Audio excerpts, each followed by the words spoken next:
Hello YouTube. All right, today we're working on a home improvement project. We're going to be working on a water softener. Realized I got a little bit of a drip happening on the water softener, so I decided I'm going to go ahead and fix this myself. I'm going to turn the camera around and show you what the situation is. Okay, this is a pretty old water softener. This is made by Fleck. It's a 2510 model, and I want to show you right down here. There, you can see a couple drops of water. There's a plunger, or it's called a piston, and the piston goes in and out, and that's where the water is coming from.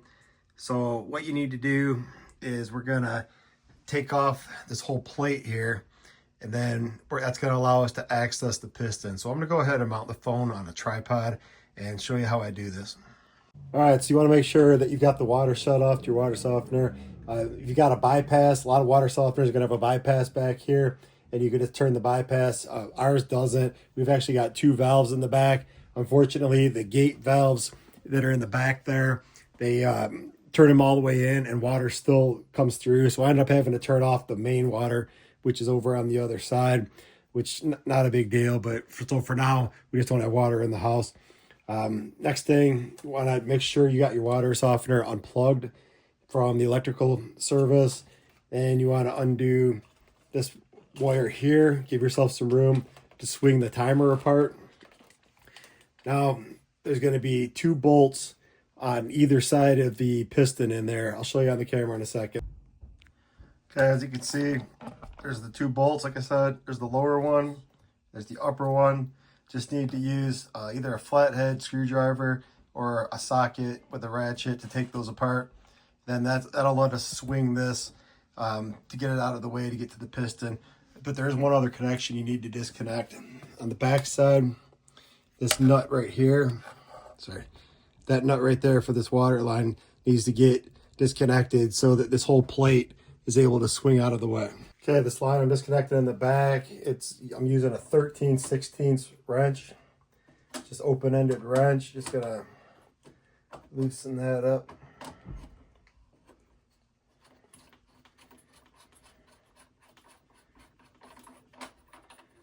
All right, that's going to allow that to swing.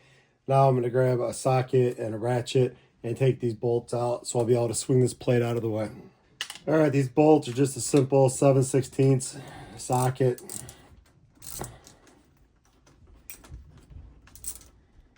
Just take those out. Okay, so I got them both out now.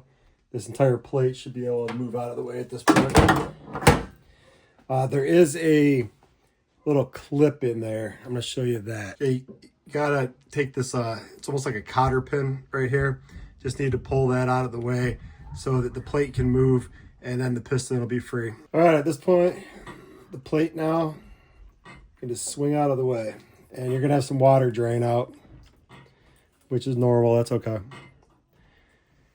And here's the piston where the water, my leak appeared to be coming from. I hope that's the case, that it actually was.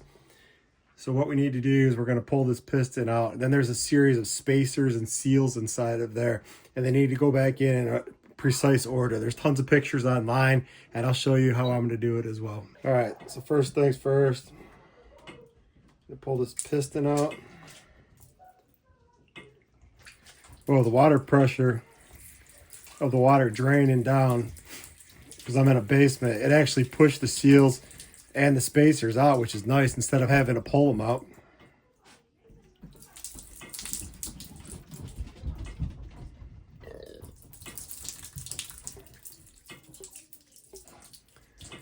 Okay, so like I was saying, there's a series of spacers and seals that the piston goes inside of. Here's the green piston inside. And there's still a couple in there because there's 5 spacers and then a seal goes in between each of them. And then there's a white spacer at the very end. So all that needs to come out. I'm going to use a pick and pull everything out.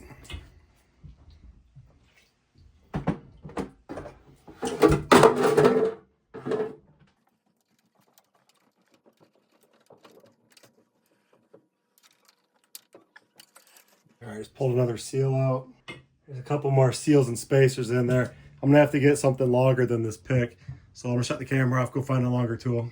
All right, so I got all the spacers, all the seals out, and there's this one white space here that goes all the way at the very end. These seals are kind of crunchy. Everything's just kind of gnarly in general.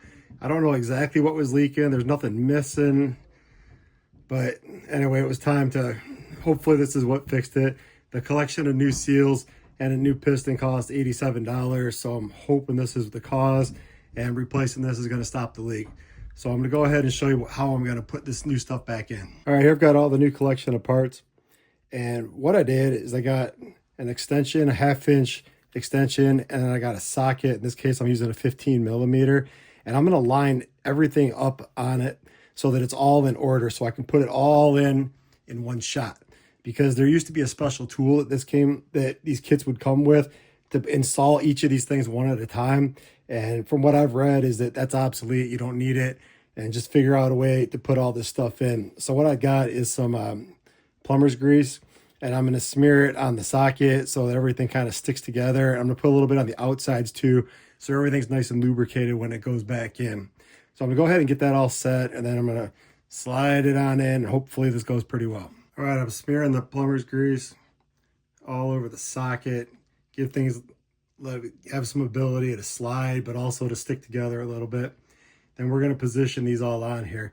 And the order it goes in is the white spacer, a seal, then the black spacer, a seal, a black spacer, a seal, and there's 5 sets of spacers and seals. So I'm going to put everything on, and then I'll show you how it looks when it's all lined up. All right, here they are all lined up. White spacer, then a seal, black spacer, seal, and so on until you've used up all the spacers and all the seals.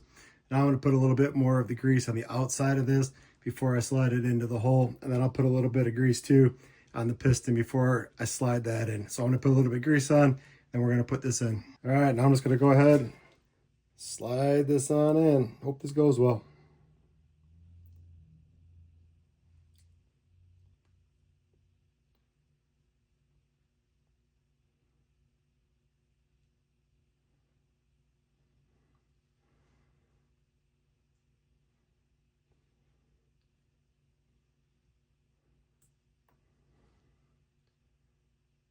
All right, that worked quite well.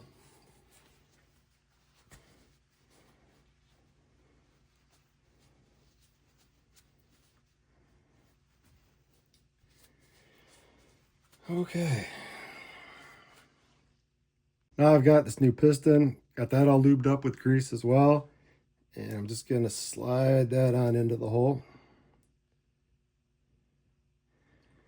All right.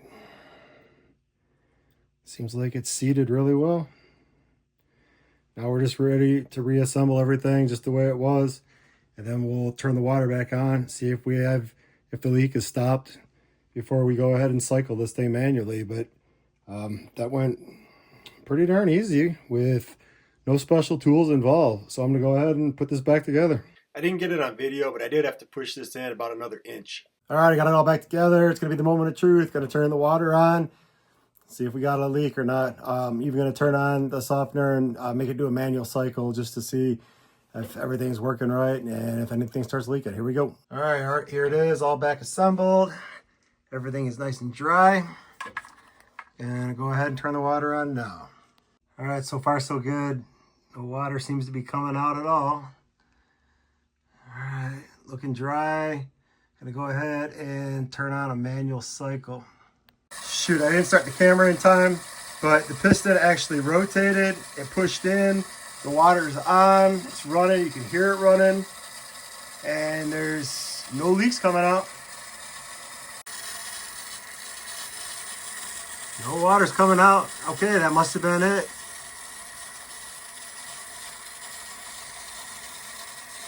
I'm bummed I didn't get the camera started in time to show you that the piston actually rotated and it pushed in. The arm rotated and it pushed the piston in. That was pretty cool to see. Nothing bound up. That means the grease is working good. Everything, the seals seem to be working good. There's no water coming out. So that must have been the leak. Must have been one of the seals on there. Must have been leaking, allowing water to come out. I'll let this run, continue to monitor it. I'll check it again in the morning, make sure there's no wetness. But as far as I can tell, this seems to be fixed. Way to rehab an old water softener. A new one like this, it costs about $2,000. I fixed it for $87 and I don't know, a little less than an hour of my time. We are going to do another project soon, I think, where we're going to replace the resin in this water softener. I've never done that before. This water softener is kind of old. I think I called it a water heater a little while ago. It's a water softener. It's probably about 22 years old, I think. And I think the resin's probably pretty well used up. So I'm gonna go ahead. I wanted to make sure I could fix this leak first before I put any money in and work into replacing the resin. But I'm gonna do that in a future video, and I'll show you how I do that as well. I've never done it before. Should be interesting. Anyway, this is probably not a niche video. Not a lot of people probably interested in this, but those that are, I hope I helped you.